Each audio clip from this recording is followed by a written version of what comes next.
ექიმებში რა იგულოს, თუ ბარიატრიული ქირურგი ჭარბწონიან სუქან პაციენტს ეუბნება, რომ ოპერაცია არ გჭირდება და რატო იკეთებ, ეს უკვე თვითონ მე ვფიქრობ, რომ ექიმის განათლების ცოდნის პრობლემა არის, იმიტომ რომ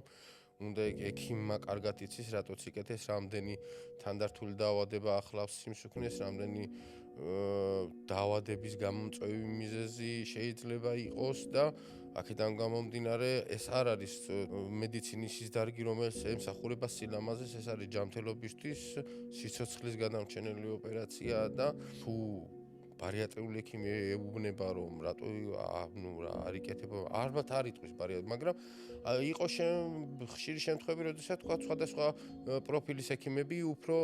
მეტად აქტიურობენ ხოლმე ამ საკითხში, თუნდაც ენდოკრინოლოგების ერთი პერიოდის თავიდან საწყისში ძალიან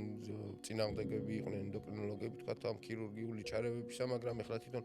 ენდოკრინოლოგები აგზავნიან ჩვენთან პაციენტებს. მე უფრო ვთვლი, რომ ცოდნის პრობლემა არის აქ, არა პროფესიონალიზმის პრობლემა არის უფრო, ვიდრე რაღაცა სხვა დამოკიდებულება სხვანაირად ვერ აქვს, იმიტომ რომ თუ იცი რა ხდება ამის შემდეგ, მაშინ ესეც ბოდიში და სისულელეს ვერ ეტყობა ციეც.